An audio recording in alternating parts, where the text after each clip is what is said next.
What's going on, Saviors? GH here. Today we're going back to the future update. Yep, we're going to check the future updates, some developer blogs, and all the good stuff. We will be selecting the major ones only and maybe some worthwhile bets. And with that said, sit back, relax, and enjoy this video. Let's do this.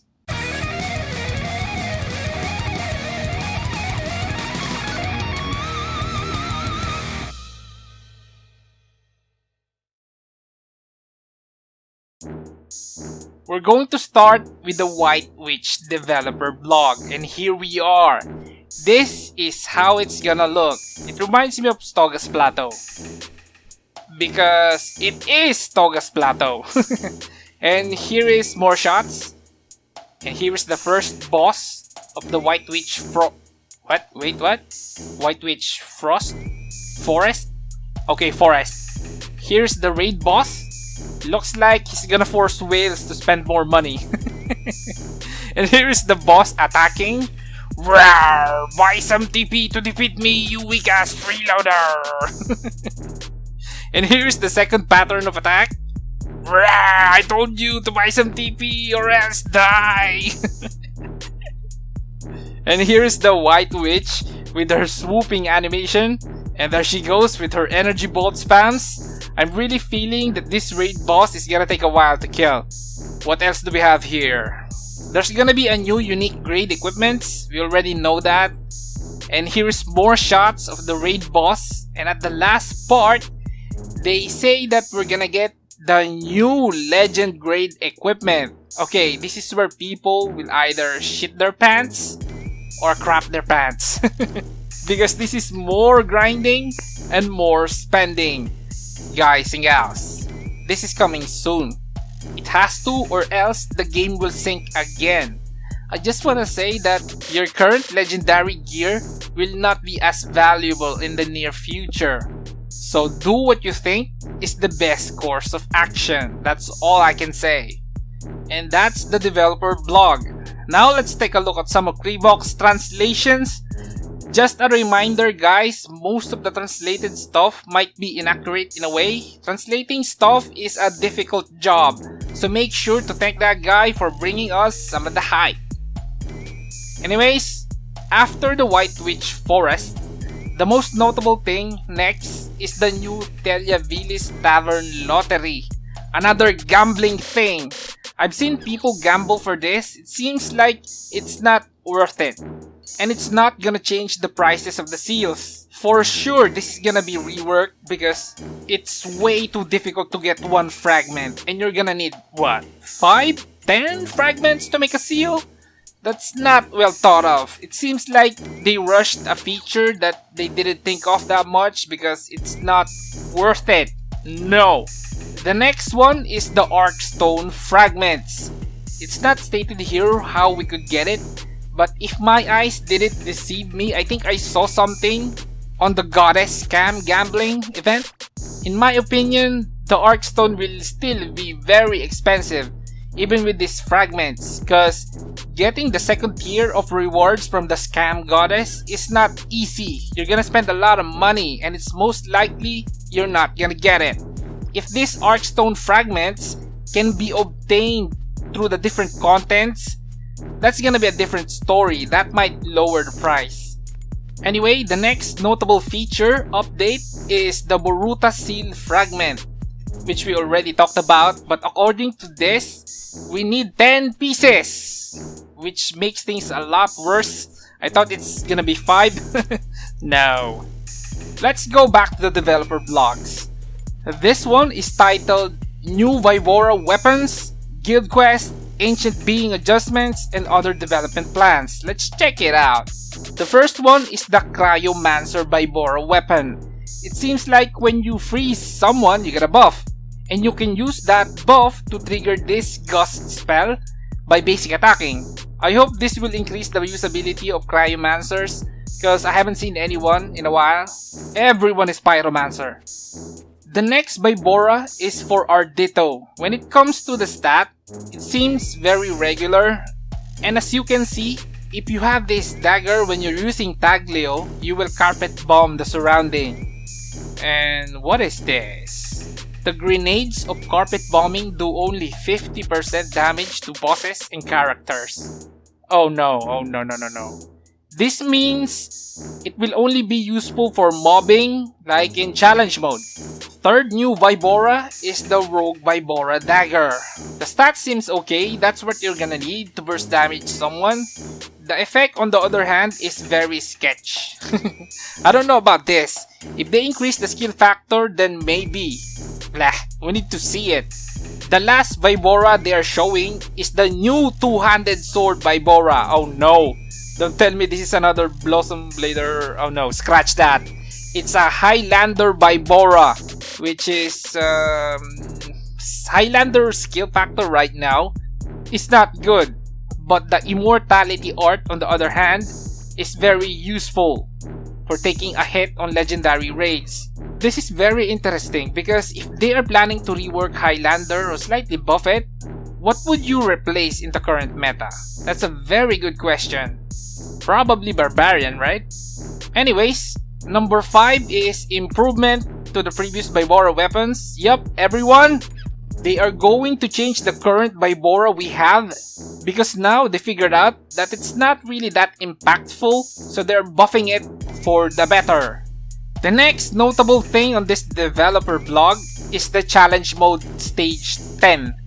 This update will make stage 7 much more easier. We're gonna see a lot more players spamming stage 7 and not caring about requirements than channel changing all the time like before on Outer 15. Now, the real question is, how hard is stage 10? According to this, the challenge mode hard is gonna require an entry voucher in order to enter. You will be able to get the materials for the new unique grade armor for 100%. At least it's 100%. So we're gonna get materials to make the new unique grade armors. The question is, again, is how difficult it is. This content might make crowd control builds viable again, at least at the first few weeks. The next one here is new legend grade equipment from the fields. Okay, basically, what they're saying here is we can get a new planium-like fragment in challenge mode, and stage 8 or higher will drop fragment for 100%. Okay, I'm starting to think that stage 8 will be a drag and will take near 10 minutes to do even with a full attack build. We'll see. I kinda feel like this is gonna be a whale and kraken challenge mode for a few weeks because IMC will ensure you get a disease first before you can get anything from there. Kinda like the Artstone. IMC is gonna make sure you win the Mega Lotto first before you get an Artstone. I guarantee you that. The next ones are mostly fashion stuff. Let's go back to the Korean updates. The next notable info I saw was the new Legend Raid Glacier. This is gonna be like ski clips, we're gonna get feathers, and according to this, we're gonna get a Glacier Heart. We're probably gonna need 9 piece or 1 piece to craft 1 armor. Then we have the new Legend equipment, which we already talked about. No, let me read it for a bit. Okay, the new planium will be called Brickinite. And the most important thing that's in here is a plus 21 Varna weapon is roughly equivalent to a plus 0.11 Glacier weapon. Oh no. And yes, everyone, by the way, take this with a grain of salt because if this is true, the Varna equipment will be totally obsolete, which is an undesirable thing to happen. A plus 21 Varna weapon is roughly equivalent to a plus 0 Glacier weapon? Wait, what? That's hard to digest. Anyway, this is progress. We gotta adapt to the new normal. I hope that's a wrong translation. Anyway, next one is new field weapons, which will come with random stats and cannot use random stat icons. Basically, it's like the Savvy Legendary Gears. To make it, we need 16 Brickinite, which we still don't know how difficult it is to get it. Then Magic Stones, which is common as F. Then we have Raid Weapons, which will accept both types of icons, kinda like Varna. Then Awakening Legend set, which will provide bonuses in Dimensional Collapse and Uphill Defense only. This legend set is weird because Dimensional Collapse and Uphill is not that difficult to do, so why make a set for those? Anyway, next one is the Valor Legend set, which will provide bonuses against field bosses and in weekly boss raid. This legend set could be useful if you're trying to compete with the highest damage in the rankings, but for everyone else, no. Holy crap, I just realized, are we really expected to make this many legend sets? Oh no, there's another one! It's called the Plains Legend set. It provides bonuses in normal fields and challenge mode only. This could be the first set I'm gonna be aiming for. I hope this Breakinite is much more easier to get than Planium, because the server is gonna need a lot, and considering at the first week, the Krakens and Whales are gonna plus 21 everything, and they're gonna buy Breakinite at insane prices. And most regular players will be stuck with Varna for a while. Holy crap, I never thought I would say that you will be stuck with Varna for a while. We will be hearing challenge mode parties be like, CM West, stage 10, no Varna. And of course, a PvP legend set. And oh, this is interesting. If you're wearing this outside of Team Battle League or Gemstone Feud, it will provide 0 physical defense and magical defense. So it's really for PvP only. And it only requires 1 Glacier Legend Raid material. The question here again is how difficult it is to get that. The bonuses of the PvP Legend set is it costs 90% less silver to enhance. That's good. Always cost only 1 Goddess Blessed gem to transcend. That's awesome. And always cost only 1 Pamoko solution to apply set bonuses. Huh. Did they just make the PvP Legend set easier to enhance? Because this is good. A lot more people will be geared on Guild Wars and TTL. The next problem there is figuring out how to move in Guild Wars. What we have next is 3 legend set for raid dungeons, which consist of cloth, leather, and plate. This is gonna be mostly leather. So basically what we learned here is IMC expect us to at least make half of those legend sets, which will probably take months. I don't know, what do you guys think? Is it okay? Anyway, let's cover some of the legend set effects, kinda like Smoogies. There are set effects for PvE and PvP. Let's do the PvE first. What we have here is called Roar of Sau, which will give those stats and a new skill, which will deal damage to enemies nearby and stuns them for 1 second, and increase damage dealt by 150% for 5 seconds only. Skill factor is 10k%, cooldown 20 seconds. So it's like a new skill, but also buffs you for 5 seconds only. And the Dragon Strength level 1 increases the duration of the damage buff by 3 seconds. I still prefer Smoogies over this. The next legend set effect is Balinta's Offering.